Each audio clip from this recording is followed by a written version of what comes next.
Hello नमस्कार साथियों जैसा कि आप लोगों को पता है कि रेलवे ग्रुप डी का पेपर आज से स्टार्ट था, यानी 17/8/2022 से। और इसके फर्स्ट शिफ्ट और सेकेंड शिफ्ट के आज पेपर कंप्लीट हो चुके हैं और हम आपके सामने साइंस में पूछे गए प्रश्नों को आपके सामने प्रस्तुत कर रहे हैं, अच्छे से प्रस्तुत कर रहे हैं, क्योंकि ये सारे क्वेश्चन हम यहीं पे क्लास में करवाए थे। बहुत खुशी मिलती है ना जब पढ़ाया हुआ क्वेश्चन आपके सामने डायरेक्ट पेपर में क्या होता है, छप जाता है। चलिए ध्यान दीजिए कौन कौन से टॉपिक से क्वेश्चन थे आपके सामने। कुछ लिखे हैं, अभी कुछ और भी लिखेंगे, पहले इनको बता लें और इनसे कौन सा क्वेश्चन बना था वो आपके सामने पेश करेंगे। ध्यान दीजिएगा, अगर आज इन टॉपिक से क्वेश्चन पूछा है ना तो कल भी पूछेगा और 101% पूछेगा। चलिए ध्यान दीजिएगा, ब्लड सबसे इंपॉर्टेंट टॉपिक। पहली बात ये ना, इससे क्वेश्चन क्या पूछा था, इसे ये पूछा था कि सर्वग्राही रक्त समूह कौन सा होता है ना, और सर्वदाता, इन्हीं दोनों में से कोई एक चीज पूछा था। ध्यान दीजिएगा, सर्वग्राही अगर बात करें ना, कौन सा साथियों, सर्वग्राही रक्त समूह। ध्यान दीजिएगा, अगर सर्वग्राही पूछा जाए तो सर्वग्राही साथियों मतलब क्या, जो सबसे ब्लड को क्या कर सकता है, ले सकता है ना, जो सबसे ब्लड को क्या करेगा, ले लेगा। और वो कौन साथियों, A B positive. A B positive क्या है, सर्वग्राही, सबसे ब्लड ले सकता है। और सर्वदाता यानी जो सबको क्या कर सकता है साथियों, ब्लड दे सकता है, वो क्या है, ओ निगेटिव। ब्लड ग्रुप का खोज कौन किया, चलिए ध्यान दीजिएगा, पेपर में डायरेक्ट छपता है ना, लिख लीजिएगा, कार्ल लैंड स्टीनर ना, कार्ल लैंड स्टीनर ने क्या किया साथियों, ब्लड ग्रुप का खोज किया है। ध्यान दीजिएगा, और एक चीज इसी में पूछ लेता है ना, आरएच फैक्टर। आरएच फैक्टर को कौन ढूंढा, या प्लस माइनस जो है, रीसस बंदर में ढूंढे गए थे। आरएच फैक्टर कौन था साथियों, वीनर। नाम कहीं कहीं दोनों को साथ में दिखा देगा, ऑप्शन क्या है, वीनर सही है ना। ठीक है, ध्यान दीजिएगा। अब आगे क्या पूछता है, कितने ब्लड ग्रुप हैं साथियों, कितने हैं, 4। और जब रीसस फैक्टर यानी आरएच फैक्टर को ऐड करते हैं तो कितने हो जाते हैं, 4 + 4 यानी कितने, 8। क्यों, क्योंकि पॉजिटिव वाले को एक साइड रखते हैं, निगेटिव वाले को एक साइड। क्वेश्चन आज क्या पूछा था, सर्वग्राही या सर्वदाता में से कोई एक क्वेश्चन पूछा था, तो क्या है साथियों, सर्वग्राही ए बी पॉजिटिव और सर्वदाता ओ निगेटिव। अगला ध्यान दीजिएगा, अब इसी में रक्त में ना, रक्त परिसंचरण तंत्र पेपर में डायरेक्ट छपेगा। रक्त परिसंचरण तंत्र के खोज किसने किया, लिख लीजिएगा, विलियम हार्वे। कौन किया साथियों, विलियम हार्वे, डायरेक्ट छपेगा है ना। विलियम हार्वे ने रक्त परिसंचरण तंत्र का खोज किया। अब कुछ क्वेश्चन हम बता रहे हैं जो पेपर में पूछेगा ही पूछेगा। ध्यान दीजिएगा, पीएच वैल्यू पूछ लेगा रक्त का 7.4, मतलब रक्त क्या होता है साथियों, क्षारीय होता है। क्या होता है, क्षारीय, मतलब क्या, 7 से ज्यादा अगर पीएच वैल्यू है तो क्षारीय होगा, और 7 से कम है साथियों तो अम्लीय होगा। ध्यान दीजिएगा, 7 से कम पीएच वैल्यू अम्लीय, 7 से ज्यादा तो क्षारीय। चलिए ध्यान दीजिएगा, तो ब्लड की पीएच वैल्यू कितनी है साथियों, 7.4। ब्लड क्या होता है, ब्लड एक लिक्विड कनेक्टिंग टिश्यू है। ध्यान दीजिएगा, तरल संयोजी उत्तक। क्या होता है, तरल संयोजी उत्तक। एक इसी से एक क्वेश्चन पूछ दिया था, संयोजी उत्तक से ही क्या पूछा था साथियों, कि मनुष्य के शरीर में, वयस्क मनुष्य के शरीर में कितनी हड्डियां होती हैं, एकदम बच्चा वाला सवाल। 206 हड्डियां। शिशु में कितनी होती हैं, 300 हड्डियां। पेपर में छपा था और हम वही क्वेश्चन आपके सामने रख रहे हैं। चलिए ध्यान दीजिएगा, तो ब्लड की जन्म कुंडली यही थी साथियों। अब ध्यान दीजिए, किससे क्वेश्चन पूछा था, कार्य से पूछा था। अच्छा, ब्लड में देखिए 2-3 चीज और है साथियों, ध्यान दीजिएगा, क्या क्या चीजें हैं ब्लड में। अगर आपसे पूछ लेना कि ब्लड में आरबीसी, डब्ल्यूबीसी, प्लेटलेट्स है ना, थोड़ी सी इस पे बात कर लेते हैं बहुत जल्द। ध्यान दीजिएगा, अगर ब्लड को बांटे ना तो 2 भागों में बटा है। कौन कौन से साथियों, एक प्लाज्मा वाला पोर्शन, एक प्लाज्मा, और एक रुधिराणु। ध्यान दीजिएगा, रुधिराणु है ना। प्लाज्मा में क्या है, कितना परसेंट होता है साथियों, 55 से 60%। ठीक है, इतना होता है ब्लड में प्लाज्मा, और ये होता है साथियों 40 से 45%। इसमें क्या क्या है, आरबीसी है आपका, डब्ल्यूबीसी है, और एक क्या है साथियों, प्लेटलेट्स है ना। कभी कभी क्या करता है, आपसे डायरेक्ट पूछ लेता है इसका केमिकल नेम, लिख लीजिएगा, एरिथ्रोसाइट, एरिथ्रोसाइट, ल्यूकोसाइट, और एक है साथियों थ्रोम्बोसाइट है ना, थ्रोम्बोसाइट। पेपर में ध्यान दीजिएगा, अगर पूछ ले थ्रोम्बोसाइट ना, ध्यान दीजिएगा थ्रोम्बोसाइट, ध्यान दीजिए आरबीसी कितना दिन जिंदा रहता है साथियों, 120 दिन है ना। इसी का केवल आपसे दिन भी पूछेगा, क्योंकि इनका कोई फिक्स वाला नहीं है, एक आगे 2 दिन आगे पीछे रहता है। ध्यान दीजिएगा, अगर आपसे पूछ ले कि ब्लड में सबसे ज्यादा मात्रा में क्या है, तो क्या मारिएगा ऑप्शन प्लाज्मा, है ना। और रुधिराणु में सबसे ज्यादा कौन है, तो आरबीसी, ध्यान दीजिएगा। चलिए अगला देखिएगा, अगला क्या साथियों, ये जो प्लेटलेट्स है ना, ये जो प्लेटलेट्स है, थोड़ा सा बात कर लेते हैं। ब्लड क्लॉटिंग है ना, रक्त का थक्का जमना, रक्त का थक्का जमना पूछ लेता है कौन से विटामिन से जमता है ना, तो विटामिन क्या लिखिएगा, विटामिन के, विटामिन के से रक्त का थक्का जमता है, ध्यान दीजिएगा।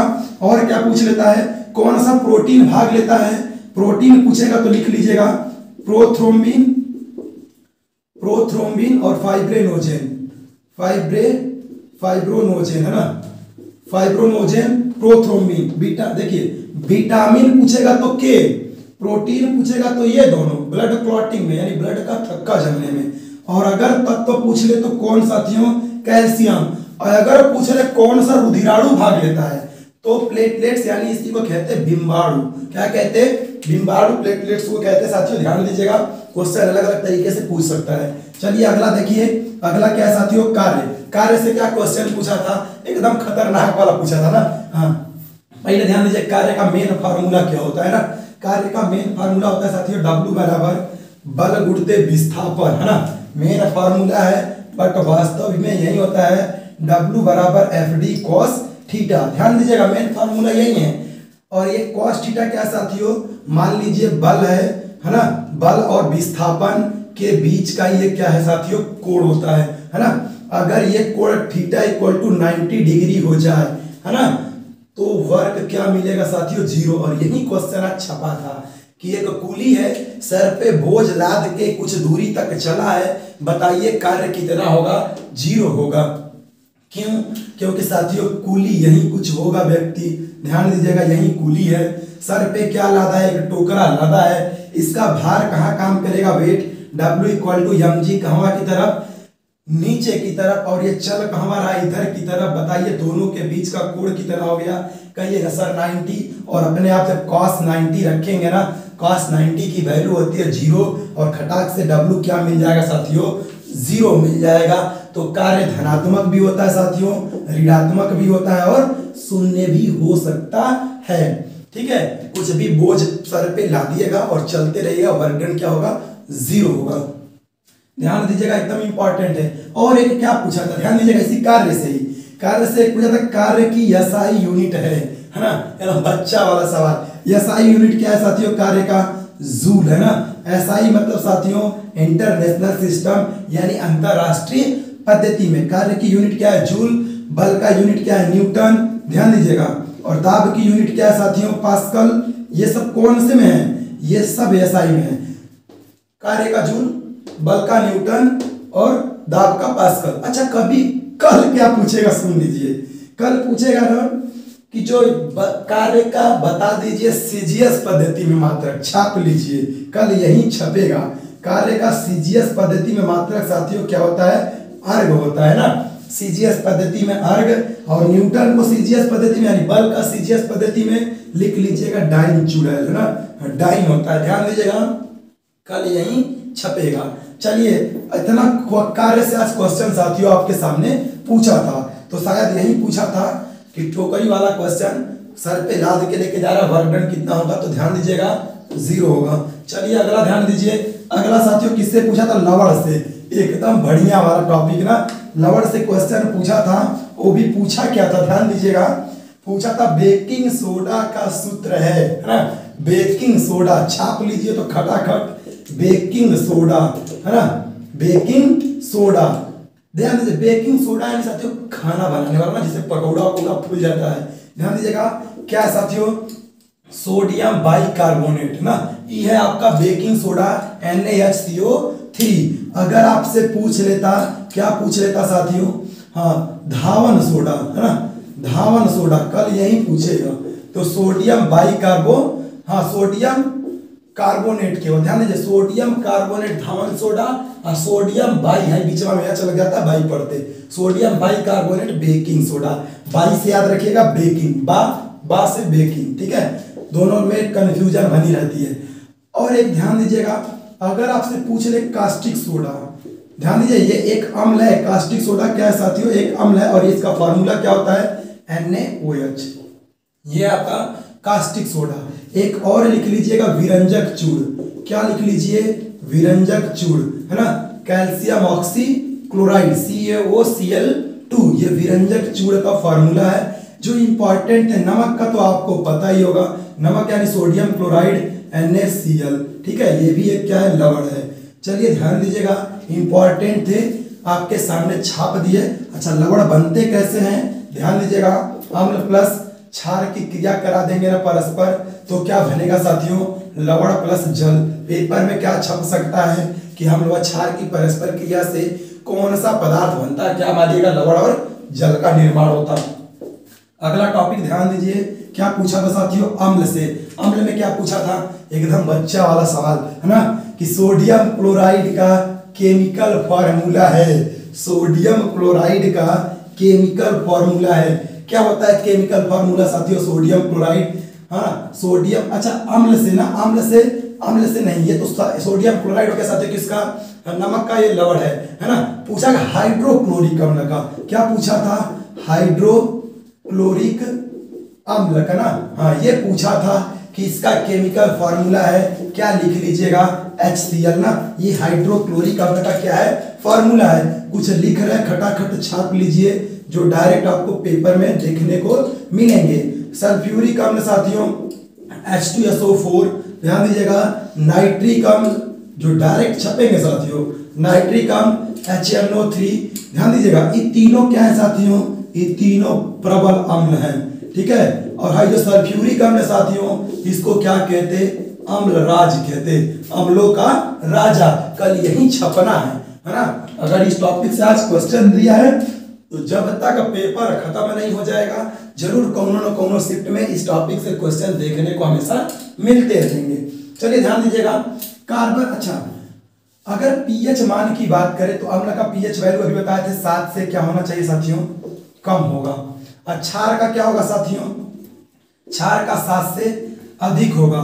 कल आपसे कोई क्षारी नाम पूछ रहे, छाप लीजिए, सोडियम हाइड्रोक्साइड, सोडियम हाइड्रोक्साइड क्या होगा साथियों NaOH, potassium hydroxide, potassium hydroxide KOH, ध्यान दीजिए ये सब क्या है साथियों प्रबल क्षार है। कैल्शियम ऑक्साइड, हाँ कैल्शियम हाइड्रोक्साइड, कैल्शियम हाइड्रोक्साइड क्या हो जाएगा साथियों, इसका फॉर्मूला CaOH का ट्वाइस, ये कैल्शियम हाइड्रोक्साइड, ये सब क्या है प्रबल अम्ल है। एक क्वेश्चन ध्यान दीजिए यहां से पूछ सकता है, कैल्शियम हाइड्रोक्साइड बनता कैसे है ना, ये देखिए क्या है, बुझा हुआ चूना है। कैल्शियम हाइड्रोक्साइड क्या है साथियों, बुझा हुआ चूना। डायरेक्ट पेपर में छपेगा कि बुझा हुआ चूना का फॉर्मूला बताइए, कैल्शियम हाइड्रोक्साइड। ध्यान दीजिएगा कैसे बनता है कैल्शियम ऑक्साइड, ये बिना बुझा वाला है, जो मार्केट में आपको मिल जाता है, पत्थर जैसा ना, बिना बुझा हुआ चूना। इसी को जल से में जब घोलिएगा ना, अरे मार्केट से लाइएगा पत्थर वाला चूना, पानी में डालिएगा लगेगा खौलने, है ना, जैसे खौलने लगेगा वो क्या बना देगा, कैल्शियम हाइड्रोक्साइड। यहीं से आपका बनता है कैल्शियम हाइड्रो, बिना बुझा हुआ चूने में जब पानी मिलाते हैं, पेपर में डायरेक्ट छपेगा कि बिना बुझा हुआ चूना में जब पानी मिलाते क्या बनता, कैल्शियम हाइड्रोक्साइड। अच्छा ध्यान दीजिए दोस्तों, अगर आपको लग रहा है ना कि साइंस आपका सच में बहुत कमजोर है, हम डिस्क्रिप्शन बॉक्स में एक लिंक प्रोवाइड करवा रहे हैं, बस 20 क्लास लिए हैं, ओनली 20 क्लास, आधे घंटे का क्लास है, केवल 10 घंटे। आप जाइए उस पूरे ग्रुप डी वाले प्ले लिस्ट को खोलिए और 20 क्लास को शिद्दत से क्या करिए, पढ़ लीजिए। यकीन मानिए है जो पूछा है ना, ये बच्चा वाला सवाल है, उस सीरीज के आगे पढ़ लीजिएगा, एक भी सवाल बाहर से नहीं आएगा। चलिए ध्यान दीजिए, तो ये आपके सामने हो गया साथियों, किसके लिए पीएच वैल्यू 7 से कम होगी अम्ल के लिए, और 7 से अगर अधिक है तो क्षार के लिए, कोई दिक्कत होनी नहीं चाहिए। अच्छा कल को पूछ लेगा पीएच पैमाने का खोज किसने किया, छाप लीजिए सोरेनसन नामक वैज्ञानिक ने क्या खोजा साथियों, पीएच पैमाने के खोज किया, किसने, सोरेनसन ने। चलिए अच्छा, केवल हम क्वेश्चन जो पूछा वही नहीं करा रहे, उस टॉपिक का ही पोस्टमार्टम कर रहे हैं, ध्यान दीजिएगा। चलिए अगला क्या साथियों, कार्बन से पूछा था तो बच्चा वाला कि कार्बन का परमाणु क्रमांक कितना होता है, गजब पूछ दिया ना। कार्बन का परमाणु क्रमांक कितना होता है साथियों, 6 होता है ना। कार्बन का परमाणु क्रमांक 6। अब कल क्या पूछेगा कि कार्बन के किस समस्थानिक का उपयोग करते हैं कार्बन डेटिंग प्रणाली में, छाप लीजिए। कार्बन के में 2 समस्थानिक है, कार्बन 12 और कार्बन 14, इसी का उपयोग करते हैं। कार्बन डेटिंग प्रणाली क्या कहलाती है साथियों, कार्बन डेटिंग प्रणाली मतलब क्या, जीवाश्मों की आयु निर्धारित करने के लिए कार्बन 14 का प्रयोग करते हैं। अच्छा अब ध्यान दीजिएगा, अगर कार्बन के अपरूप की बात कर ले, कौन से रूप की, अपरूप, कितने अपरूपों में पाया था, 2, एक क्रिस्टलीय होता है साथियों, एक क्रिस्टलीय और एक अक्रिस्टलीय। ध्यान दीजिए इसका पूरा पोस्टमार्टम हो रहा है, क्रिस्टलीय हो गया साथियों और एक अक्रिस्टलीय। क्रिस्टलीय में कितने हैं, 3 हैं, एक डायमंड यानी हीरा, एक ग्रेफाइट और एक फुलरिन है ना। हीरा साथियों, हीरा में विद्युत धारा नहीं बहता, ग्रेफाइट में बहता है। फुलरिन कैसा होता है, एक बॉल जैसी संरचना होती है, फुटबॉल जैसी, और इसमें 60 गो कार्बन के परमाणु उपस्थित होते हैं, फुटबॉल जैसा घूमे रहते हैं। ध्यान दीजिएगा, ग्रेफाइट का उपयोग कहाँ करते हैं, स्नेहक के रूप में, स्नेहक यानी लुब्रिकेंट के रूप में। दूसरा बात कहाँ पे करते हैं, पेंसिल देखे ना, पेंसिल उसकी लीड में ना, उसकी नोक वाली लीड में करते हैं ग्रेफाइट का उपयोग। चलिए अगला ध्यान दीजिए, अक्रिस्टलीय में साथियों कोयला हो गया, लकड़ी हो गया, है ना, सुगर चारकोल हो गया, ये सब क्या है साथियों, ये सब अक्रिस्टलीय अपरूप है, सुगर चारकोल। ध्यान दीजिएगा। अब बात करेंगे साथियों किस पे, कार्बन की जन्म कुंडली थी, ठीक है। चलिए कोशिका की बात करेंगे, इससे क्वेश्चन पूछा था, इससे पूछा था ना शायद ER के बारे में। ध्यान दीजिएगा, कोशिका से क्या क्वेश्चन पूछा था साथियों, कोशिका से। अच्छा कुछ चीजें पहले बता रहे वो देख लीजिए। कोशिका का खोज किसने किया साथियों, हाँ कोशिका का खोज रॉबर्ट हुक ने ना। रॉबर्ट हुक ने क्या किया, कोशिका का खोज कितने साल में साथियों, 1665 में। अच्छा जीवित कोशिका का एंटोनी वान ल्यूवेनहॉक है ना, ये जीवित कोशिका को इन्होंने खोजा था कितने साल में साथियों, 1674 में। ध्यान दीजिएगा। तो अगर आपसे जनरली पूछे कौन खोजा तो क्या मारिएगा, रॉबर्ट हुक, लेकिन जीवित कोशिका पूछे तो एंटोनी वान ल्यूवेनहॉक। ध्यान दीजिएगा। अब ध्यान दीजिए अगला देखिएगा, कोशिका का सिद्धांत किसने किया, कोशिका सिद्धांत किसने दिया, पेपर में छपेगा। स्लाइडेन प्लस स्वान ने मिलकर दिया है कोशिका का सिद्धांत, ठीक है। अगला ध्यान दीजिएगा, अगर आपसे 5 क्वेश्चन पूछा था ना, हाँ यूकैरियोटिक और प्रोकैरियोटिक से संबंधित, छाप लीजिए। प्रोकैरियोटिक साथियों किसमें पाया जाता है, नीले हरे शैवाल में ना, नीले हरे शैवाल में क्या पाया था साथियों, प्रोकैरियोटिक। और यूकैरियोटिक साथियों मनुष्यों में, हम लोगों में यानी, ठीक है, मनुष्यों में प्लस साथियों बड़े जीव जंतुओं में और प्लस पेड़ पौधों में। ध्यान दीजिएगा, बड़े पेड़ पौधे ना, हाँ नीले हरे शैवाल को छोड़ दीजिएगा। खास बात क्या है ना, पेपर में वही छपा था कि किनमें मतलब किनका केंद्रक पूर्ण रूप से विकसित नहीं होता, तो किसका नहीं होता साथियों, प्रोकैरियोटिक का केंद्रक पूरी तरीके से विकसित नहीं होता है, जबकि यूकैरियोटिक का केंद्रक पूरी तरीके से विकसित होता है। खास बात क्या है, अगर आपसे पूछ ले किन कोशिकाओं में सेलुलोज पाया जाता है ना, सेलुलोज यही छपा था, सेलुलोज किसमें पाया जाता है, पेड़ पौधों वाली कोशिकाओं में। ध्यान दीजिएगा, ठीक है, क्योंकि सेलुलोज की बनी होती है कोशिका भित्ति, और कोशिका भित्ति केवल किस में होती है, पेड़ पौधों वाली कोशिकाओं में। ध्यान दीजिएगा, इंपॉर्टेंट था इतना। अब ध्यान दीजिए कोशिका से क्या इंपॉर्टेंट हो सकता है, कोशिका झिल्ली किस चीज की बनी होती है, पूछ सकता है आपसे। किसकी साथियों? प्रोटीन की। प्रोटीन का निर्माण कहाँ होता है? राइबोसोम करता है। क्या कहते हैं इसको? पैलाडे कण कहते हैं। क्यों कहते हैं? क्योंकि पैलाडे भगवान ने इसका क्या किया था? खोज किया था। सबसे छोटा पार्टिकल भी यही है कोशिका का, सबसे छोटा कण भी यही है कोशिका का, ठीक है। खोजकर्ता पैलाडे जी थे, इसीलिए इसको पैलाडे कण कहते हैं। क्या करता है? प्रोटीन का निर्माण करता है, इसीलिए इसको प्रोटीन की फैक्ट्री कहते हैं। प्रोटीन की फैक्ट्री। क्वेश्चन यहां से बनते हैं, इसलिए बता दिए। अगला ध्यान दीजिएगा, एक क्वेश्चन और कोशिका से पूछा था, ER के बारे में पूछा था। किसके बारे में साथियों? ER, एंडोप्लाज्मिक रेटिकुलम, है ना। इसके दो साइड होते हैं। कितने साइड होते हैं साथियों? दो साइड। एक स्मूथ वाला यानी चिकना वाला साइड, एक चिकना और एक खुरदरा साइड। ध्यान दीजिएगा, चिकना और एक क्या होगा साथियों? खुरदरा। खुरदुरे साइड किसका निर्माण होता है? इस जो है पॉइंट पॉइंट दिख रहा है साथियों, राइबोसोम होता है। यह राइबोसोम है। क्या बनाता है? अभी बताए थे क्या बनाता है साथियों? प्रोटीन का निर्माण। तो खुरदुरे साइड प्रोटीन बनता है। पेपर में छपा था कि चिकने साइड क्या होता है? क्या होता है साथियों? वसा यानी फैट यानी चर्बी का निर्माण होता है। कोई दिक्कत? ER के दो भाग हैं, एक चिकना वाला एक खुरदरा वाला। खुरदरे साइड राइबोसोम धंसे रहते हैं, प्रोटीन बनाता है। चिकना वाला साइड वसा का निर्माण करता है। दिक्कत नहीं होना चाहिए। यहां से क्वेश्चन था। एक क्वेश्चन कहां से बन सकता है? हाँ, खतरनाक वाला है, माइटोकॉन्ड्रिया, है ना, जिसको क्या कहते हैं? विद्युत घर चाहे ऊर्जा घर। लिख लीजिएगा, विद्युत घर या फिर ऊर्जा घर। किसका ऊर्जा घर? हम लोगों का। हाँ, हम लोगों में जो कोशिका है उसी का ऊर्जा घर है माइटोकॉन्ड्रिया। खोज करता साथियों अल्टमैन। कौन खोजा? अल्टमैन ने। ध्यान दीजिएगा, क्या करता है? ये ऊर्जा बनाता किस फॉर्म में? ATP के फॉर्म में। इसी को कहते हैं ऊर्जा की मुद्रा। ऊर्जा की मुद्रा कहते हैं। ATP का फुल फॉर्म एडिनोसिन ट्राइफॉस्फेट। ध्यान दीजिएगा, इंपॉर्टेंट है, ठीक। कोई दिक्कत होनी नहीं चाहिए। इतना क्वेश्चन आज थे इससे, कोशिका से। अगला बात करते साथियों किससे? मधुमक्खी। मधुमक्खी से क्या क्वेश्चन होगा यार?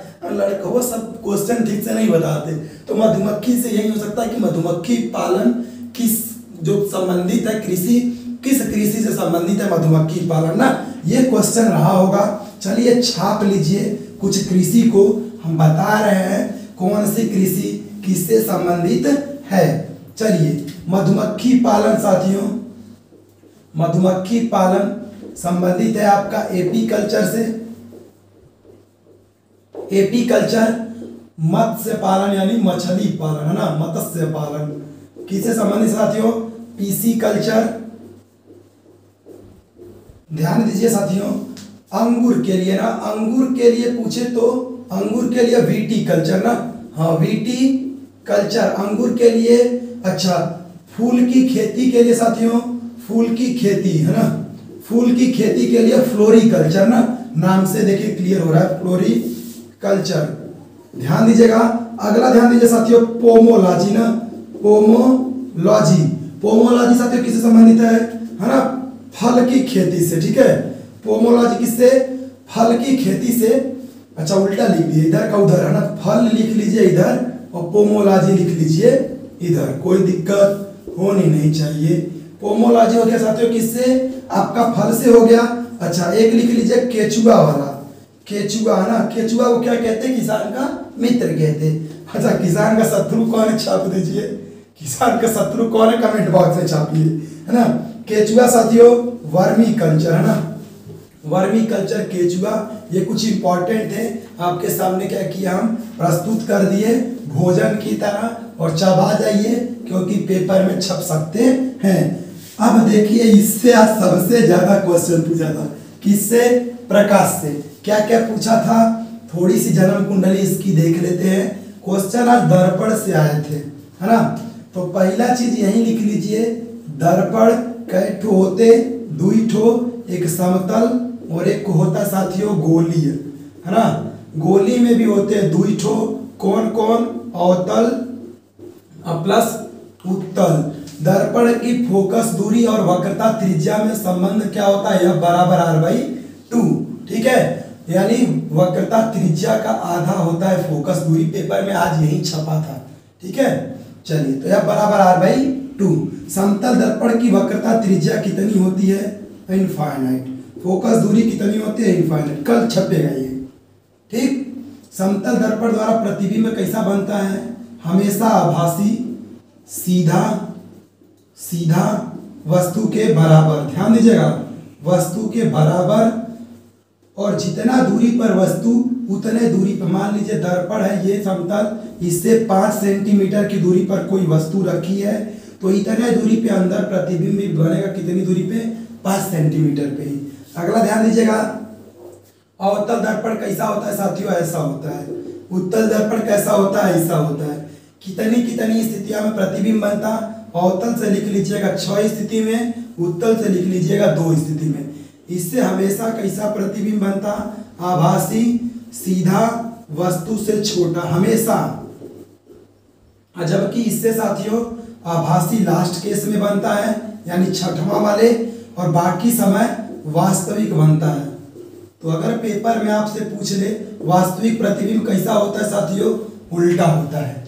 ठीक है, अगर पेपर में आपसे पूछ ले कि अवतल दर्पण द्वारा कैसा प्रतिबिंब बनता, क्या कहिएगा, वास्तविक और आभासी दोनों। केवल आभासी प्रतिबिंब किससे बनता, उत्तल से बनता और समतल से।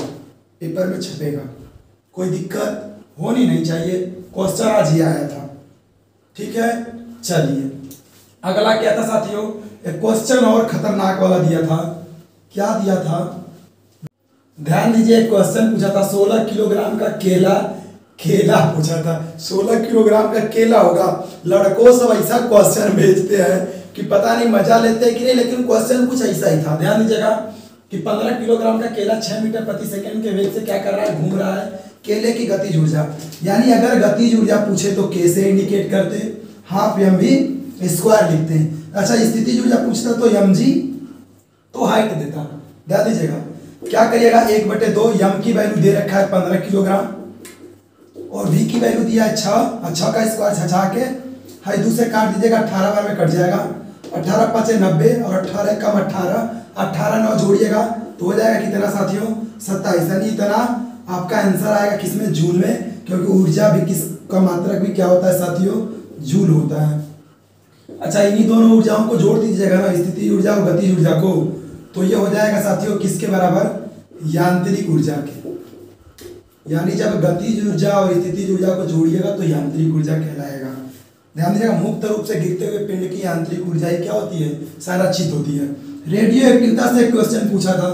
अब क्या क्वेश्चन था क्लियर नहीं है, बट पूछा यही था कि शायद रेडियो एक्टिविटी की खोज किसने किया, लिख लीजिएगा कौन किया, हेनरी बेकुरल ने ना, हेनरी बेकुरल ने किया सबसे पहले। ठीक है, अब ध्यान दीजिएगा, होता क्या है रेडियो एक्टिविटी, स्वतः अल्फा बीटा गामा किरणों का किसी पदार्थ से क्या होना, निकलने की घटना ही रेडियो एक्टिविटी है। सबसे ज्यादा विभेदन क्षमता किसकी होती है, गामा किरण की। ठीक है, अब ध्यान दीजिए, इसी में एक क्वेश्चन पूछता है कि रेडियम की खोज किसने किया ना, रेडियम की खोज किसने किया, तो रेडियम की खोज लिख लीजिएगा मैडम क्यूरी और प्लस पियरे क्यूरी, हस्बैंड और वाइफ। ठीक है, कोई दिक्कत होनी नहीं चाहिए। अगला क्वेश्चन ये दिया था, एड्स का पूरा नाम दे दिया था लिखने के लिए, है ना। पहली बात की कि एड्स होता क्या है साथियों, है ना, ये कैसा रोग है, वायरस से होने वाला रोग ना, यानी विषाणु से होने वाला रोग है एड्स। ठीक है, क्या फुल फॉर्म है साथियों, एक्वायर्ड इम्यूनो डिफिशियंसी सिंड्रोम, है ना, इसका क्या है, फुल फॉर्म है। इतने क्वेश्चन जितने हमें लड़कों ने भेजा था क्वेश्चन, हम आपके सामने प्रस्तुत कर दिए। अब इसके बाद भी अगर कोई क्वेश्चन था आज के शिफ्ट में, आप कमेंट बॉक्स में उस क्वेश्चन को रखिएगा, हम जरूर उसका कल वाले दिन अच्छे से पोस्टमार्टम कर देंगे। अगर साथियों आपको ये क्लास पसंद आई हो तो अपने साथियों के साथ भी शेयर करिए, और अगर चैनल पे नए हैं तो चैनल को सब्सक्राइब कर लीजिए। हम इसी तरह डेली शाम को हर रोज का एनालिसिस करवाते रहेंगे साइंस का। मिलते हैं साथियों अगले वीडियो में, तब तक के लिए धन्यवाद।